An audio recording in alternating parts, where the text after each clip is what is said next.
संविधान की जीत हुई है।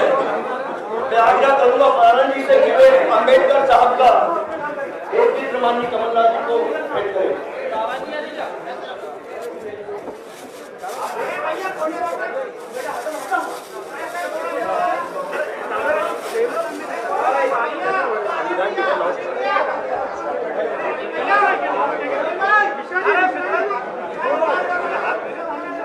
वो डिस्टर्ब हो रहे हैं।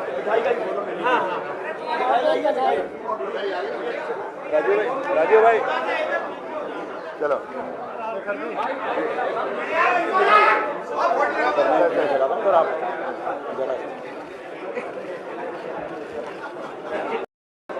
प्लीज शांत रहे प्लीज। आप सभी का बहुत धन्यवाद, आप उपस्थित हुए इस ऐतिहासिक दिन में।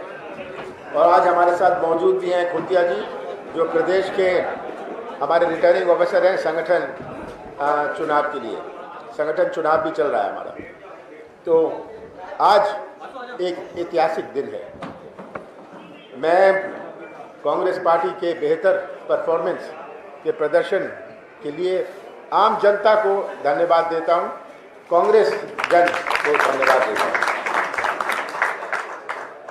इसके पीछे एक इतिहास है। 99 में 2 सीटें, जब से महापौर का सिस्टम चालू हुआ, 2 सीटें कांग्रेस की थी। 2004 में 2 सीटें थी, 2009 में 3 थी और 2015 में कोई सीट नहीं थी। 2015 में भारतीय जनता पार्टी 16 सीटें हमारे महापौर की जीती थी। इससे आप परिचित हैं।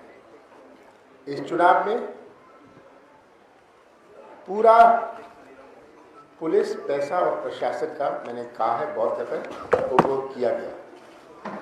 और अब तो बीजेपी ने साबित कर लिया कि सरपंच से लेकर राष्ट्रपति चुनाव तक में पैसे का वो उपयोग करना चाहती है। मुझे प्रदेश भर से जनपद सदस्यों, जिला पंचायत सदस्यों जानकारी मिली, कईयों ने तो खुद में से बात किया कि इतना पैसे का ऑफर हमारे पास आया है। सरपंचों को पंचायत सचिव, बीडीओ, तहसीलदार से दबाने का प्रयास किया गया। ये परंपरा बहुत खतरनाक है। ये खरीदने की, दबाने की जो परंपरा है, आप सब इससे परिचित हैं कि किस तरह पैसे का नंगा नाच हुआ है, प्रशासन का नंगा नाच हुआ है, पुलिस का नंगा नाच हुआ है।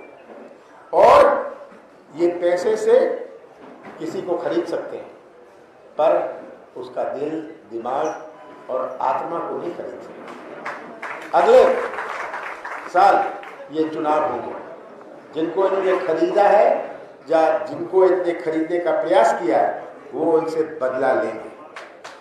आज कोई गरीब हो सकता है, गरीबी में वो पैसा ले ले और दब जाए, पर इसका परिणाम अगले साल जब विधानसभा का चुनाव है, वो क्या करेगा आप खुद ही समझ सकते हैं। आज 16 महापौर भारतीय जनता पार्टी के थे। रिकॉर्ड बताती है कि 2 ये 500 से आसपास से जीते। कैसे जीते मैं उस पर जाना नहीं चाहता, क्योंकि घोषित हुआ है हमारे, मैं हार स्वीकार करता हूं, पर साथ में ये प्रश्न पूछता हूं कि ये कैसे जीते ये 500 के 2। हमारे पास कुछ नहीं था, हम सिफर में थे, हमारे 5 जीते और एक आम आदमी पार्टी का और एक स्वतंत्र का जीता। इसका मतलब भारतीय जनता पार्टी 7 हारी, जिसमें से 2 500 वोट से वो जीती है। ये आज आंकड़े बताते हैं। और अगर बीजेपी इसमें जश्न मनाना चाहती है, कोई चिंता नहीं, बच्चा कहीं और होता है, मिठाइयाँ ये बात हमेशा इनकी ये परंपरा रही है। तो ये आज बात जो ऐतिहासिक दिन है, मैं तो इतना ही कहना चाहता हूँ कि ये हमारे लिए हमारे कार्यकर्ताओं के लिए बहुत उत्साहित दिन है। सबको इससे प्रेरणा मिली है और मुझे पूरा विश्वास है कि 14 महीनों में जनता इनको मुंह तोड़ जवाब देगी। जनता ने तय कर लिया। मैं जानता हूं जिला परिषद के क्या परिणाम है, मैं जानता हूं जनपद के क्या परिणाम है। किस प्रकार इन्होंने वार्ड्स में, नगर पालिका और नगर परिषद में वार्ड्स में लोगों को धमकाया कि आप प्रचार में मत निकलिए। ये इस हद तक पहुंच गए, आप प्रचार मत करिए, आप घर से बाहर मत निकलिए। आखिरी दिन सब जो कांग्रेस के महत्वपूर्ण लोग थे उनको घेर लिया। ये बीजेपी का प्रदर्शन था। ये पुलिस जो जीती है, भारतीय जनता पार्टी, ये पुलिस, पैसा और प्रशासन की जीत है। कमलनाथ जी, जो परफॉर्मेंस महापौर पद पर आपको पार्षद के पद पर क्यों नहीं मिल पाया? आप कैसे कह रहे हैं नहीं मिल पाया? हम इतने पार्षद कभी नहीं जीते। ये तो रिकॉर्ड बताएगा पिछली दफे हमारे कितने पार्षद थे, कितने पार्षद जीते हमारे नगर पालिका और नगर परिषद में। इनके पुलिस, पैसा और दबाव के बावजूद हम जीते। ये अगर इनके परिषद की गिनती कर ले, असली चीज वार्ड्स की होती है। वार्ड का क्या रिजल्ट है और वार्ड्स में हमारा बेहतर परफॉर्मेंस रहा है। ये आप गिनती करिए, आप इसको जिले वाइज गिनती करिए। अगर हो सकता है एक जिले में हमारा परफॉर्मेंस ठीक नहीं है, पर उसको उस जिले का ही जोड़िए। इसका मतलब पूरा जिला वो ठीक नहीं रहा, पर ये मतलब नहीं है कि पूरा प्रदेश सही नहीं रहा। कांग्रेस को अभी तक जितनी सफलता मिली है, जो भी सफलता मिली है, क्या आप मानते हैं कि 2023 में इसी आधार पर कांग्रेस अपनी गवर्नमेंट बनाएगी? मुझे कोई शक नहीं, जनता ने तय कर लिया। बदलाव के लिए जनता ने तय कर लिया।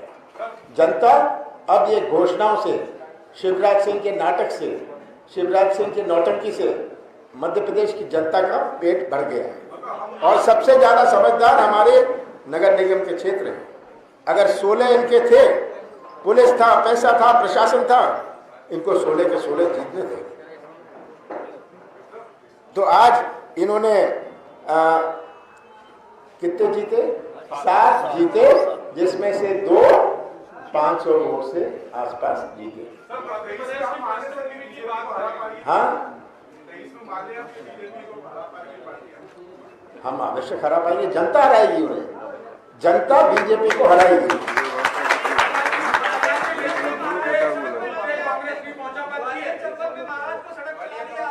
क्या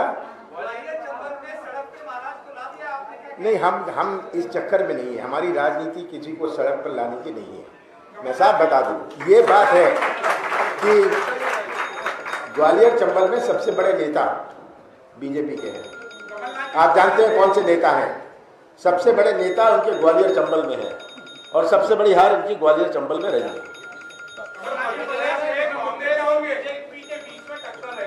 लेकिन इस बार ओबीसी भी आ गए और क्या बोलते हैं, आप भी आ गई। 2023 के चुनाव को लेकर इस परिप्रेक्ष्य में आप क्या कहें? जनता अपना भविष्य सुरक्षित रखेगी। वो जानती है कि आप उनका पंजाब में क्या हो रहा है। आज बड़े दुख की बात है, मैं इससे हट के कहना चाहता हूँ, बड़े दुख की बात है, बड़ी चिंता की बात है कि जिस प्रकार के नारे लगने लग गए तमिलनाडु में भाषा के आधार पर। 30 साल से 35 साल से कोई खालिस्तान का नारा नहीं लगा था। आज हरियाणा में खालिस्तान के नारे लग रहे हैं। हमें कहाँ घसीटा जा रहा है, इस देश को कहाँ घसीटा जा रहा है, ये प्रश्न है। और अब हम सोचें कि हमारी मध्य प्रदेश की जनता जरूर भोली भाली है, सरल स्वभाव की है, पर मूर्ख नहीं है। सब समझते हैं। आज का मतदाता और 10 साल पहले और 5 साल के मतदाता में बहुत अंतर है। सर, इन्हीं सीटों से कहा है कि कामयाबी से आप क्या खुश हैं और कांग्रेस पार्टी को क्या इससे आगे बढ़ करके कुछ करने की जरूरत नहीं है? बिल्कुल, हम तैयारी करेंगे, हम डट के तैयारी करेंगे, बड़ी उत्साह के साथ तैयारी करेंगे। गृहमंत्री ने कहा है कि 87% फीसदी जो है वो पंचायतों में जीते हैं और 75%। नहीं आप उनको कहेंगे 90% जीते हैं, वो उनके कहने में क्या है? वो तो कहेंगे इतने हमने जीते, इतने हमने खरीदे, ये तो बताएं।